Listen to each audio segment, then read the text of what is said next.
The host with the most, the J to the Mo, the XO, navigating through this freebase thing in the X zone.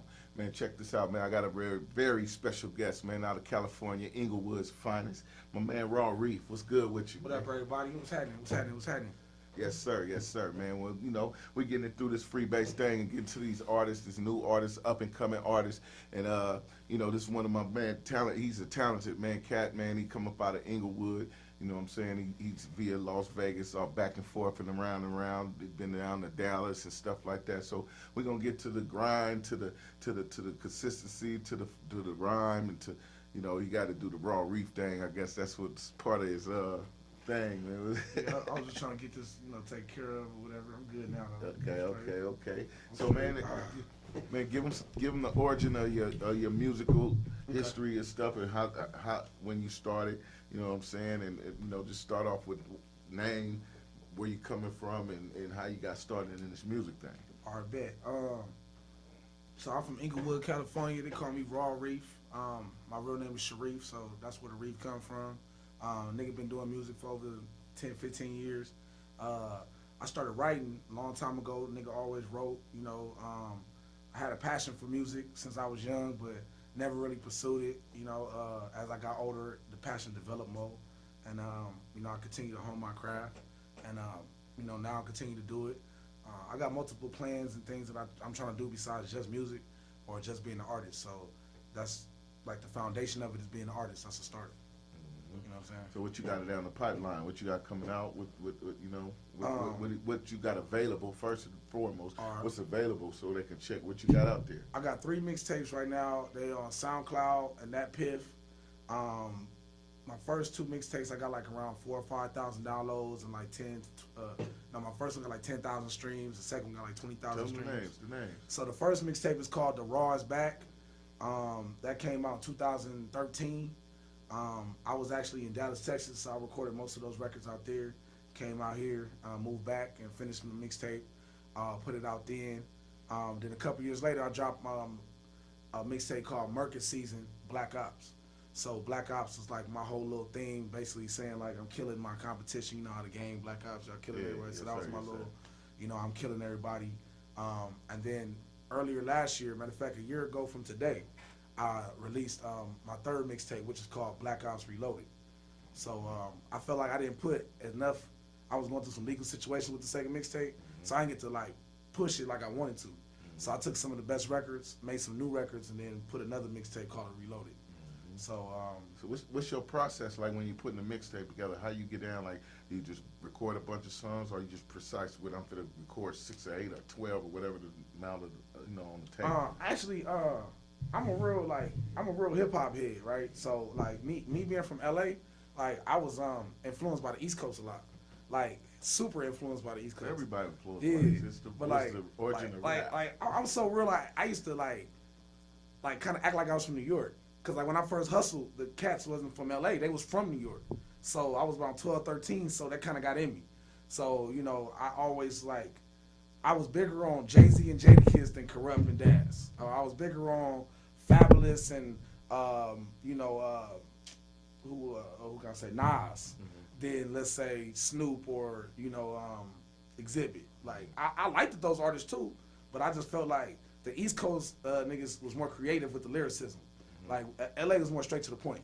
Like we were just telling you what was going on, but they took a little more time to explain it or elaborate it differently. So a lot of my style was like that. I used to battle rap, and then I don't know. I decided to be an artist because I didn't want to be a battle rapper. I felt like battle rappers back then didn't get bitches. Like they wasn't getting no hoes. Like hoes didn't want to hear no bars. Like they wasn't at the battles. You know what I mean? They was at the shows and at the concerts and the showcases and stuff. Yeah, they was chasing the money. Yeah, they was chasing the next nigga who's probably gonna be on. They wasn't looking for the next battle rap star. This ain't 8 Mile. Like what I'm saying? Like, you know, it wasn't like that. Like, oh, you're a super dope rapper and you eat some pussy. Like, it was like, Yeah. oh, you can rap, that's cool. You probably a nerd. Like, So that means when you doing a tape, you. oh yeah. record a So bunch of anyway, to songs. get to the point. So you ever heard of Gangstar? Yeah. So Have I ever heard of games? I mean, I know, like, Hey, but check your questions. not Check like your that. questions, But man. I just Check really your saying that for the questions, people man. out there more than anything. Let me look at y'all. Have Y'all y'all ever heard of Gangstar? Gangstar, man? Gangstar is an influential New York group, right? They had a DJ Premier. He was their main Premier producer. Guru, man. So Rest Guru- in peace. Rest in peace. Rest in peace, Guru. Salute. So Guru talked about a process hella young. Like, you know, they used to make them little rap documentaries back in the day. Yeah, I yeah. think it was called Rhythm and Rhyme and Reason. Rhyme and reason. Rhyme and Reason. And he was talking about his process, and he said basically when he makes a album or a project, he name the title of it, then he think about how many songs gonna be in there, and he write all the titles of the songs first, and then he makes the songs. So I kind of adapted that style. Yeah. I felt like that was like, because it's a difference between making music and making a project. Like when I was making my projects, I had a different process than when I was just going to the studio and making songs. Like my first one was The Raw Is Back. So like Jeezy had just put out a mixtape called The Real Is Back. So I was like, well, I'm raw, because that's my version of real. So I'm The Raw Is Back. But I just made sure it was authentic. Like everything I was saying on there was just like some real experience and shit. You know what I'm saying? I wasn't like too fantasy or far-fetched with what I was talking about. And then the Merkin Season joint was like, all right, I'm trying to make records that I think could pop hit records without being like trying and being corny, and kill my competition. So if these niggas making these kind of beats or this kind of song, I'm gonna make something similar but with my shit on it to kill that. You know what I mean? So Yeah, there's a lot of dynamics to your situation. Yeah. So in 2019, what is this? What's your style sounding like now? What it's a is little like? different. It's a little different. Yeah. What I don't put as much. I got a new producer. Uh-huh. And he's basically helped me like not put too much effort in or thought into that part of it, like Uh-huh. the whole title and shit. He like, come with the title, that's cool, but just make a gang of songs and then pick the best ones. Yeah. So we just doing that. We just keep making records and not really like thinking about the names or what's gonna be on or none of that. Like he's like, You don't don't worry ever about think that part. that process, that old school process, will separate you and keep it separate? Being that a lot of kids, a lot of cats is not really doing that no more. Well, Like, they do, but I've been they in go a about it situation where different. we do it. Well, a mixtape. The mixtape is that just throw a bunch of songs, pick them out of it, and then a project is focused.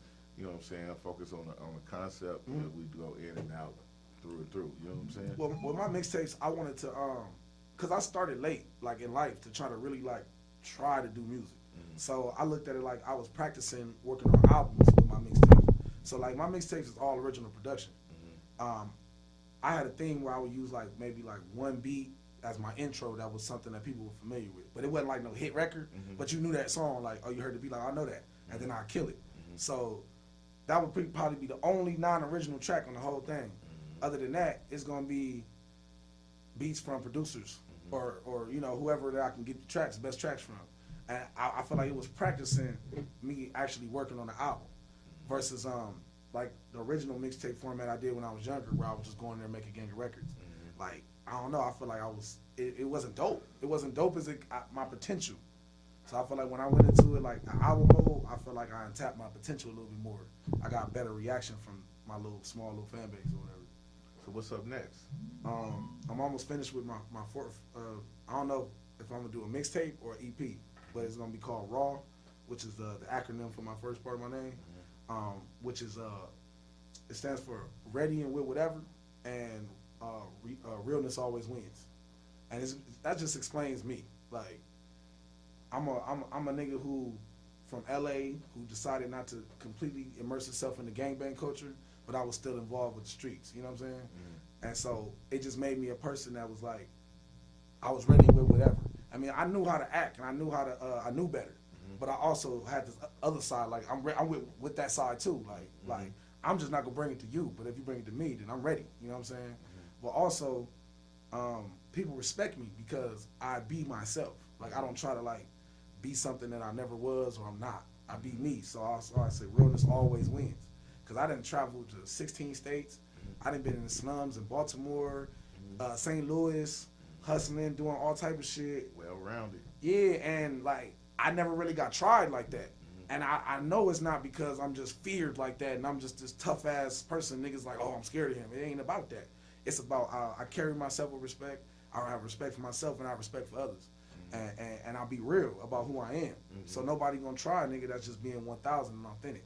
That's what's up. They try like fake niggas who's trying to be something that they really not. You know what I'm saying? So I'm gonna try something new, man. About this number 5, right? Okay. So free my partner, my little bro, man, Chris the Fifth. Okay. And then as street people, everybody always should plead the fifth. Yes. So we want to know in 1, 2, 3, 4, 5 years what do we expect from Raw Reef? In 5 years, I definitely want to be a successful artist, platinum. I have released at least 2 artists myself under me, managing at least five artists. At least one of my business ideas come to fruition, and a movie. I got a lot of like I said, like I have a lot of other plans besides just the music. Like I want to produce movies. I want to manage artists, not just artists. I want to be involved in every form of management. Like I manage the clowns, like anything. Like I manage animals. Like, you know what I'm saying? Hey man, you gotta get my tiger in your video, my nigga. You know what I'm saying? My tiger. Man, come on, you see them in the Jay-Z video. You know what I mean? Like I want to manage every aspect of management. Like Jay-Z, 50 Cent, and Ice Cube is like, I would say like idols, because I don't like idolize no man, but they're people that I look to as a reference for some type of success that I want to have in similar realms. So it's like I don't want to be 50 That's a good or little Jay. piece. That's a good little thing. A little pack of 3 right there. Exactly, right there, yeah. Because all of them different. Exactly. So that's what's up, man. So tell the people where they can reach you at, man. Where they the social media, the iTunes or whatever you got, the platforms that you got your music loaded up to. Let them know where they can find you at, man. Or Facebook, where they can follow you or whatever, whatnot. All right. So my name is Raw Reef. It's 2 words, 1 name. So Raw Reef is together. R-A, 2 W's, R, 2 E's, and an F for show. Pretty much if you Google me, everything gonna come up. I've been posting music for years. So Dat Piff is 3 mixtapes, which is datpiff.com /profile/Raw Reef. SoundCloud.com/Raw, RAWW-REEF. That's where pretty much all my music is there. It's easier to get to it there. But my social media, everything is Raw Reef. So from Facebook, Instagram, Snapchat, whatever else I got that I probably forgot I got, it's all Raw Reef. So I just made it hella easy for everybody. I got 3 videos on YouTube right now. Of course, Hit My Line, and what's the 3rd one? 86 did it too. Real Nigga Thoughts. So y'all can go on YouTube. Y'all can look at Raw Reef, of course, or Hit My Line, or Real Nigga Thoughts. Y'all won't be disappointed. Y'all gonna like that shit for real. Okay, man. Well, y'all heard it here, man. I'm like, thank you for coming on this Freebase thing, man, and rocking with the X Zone.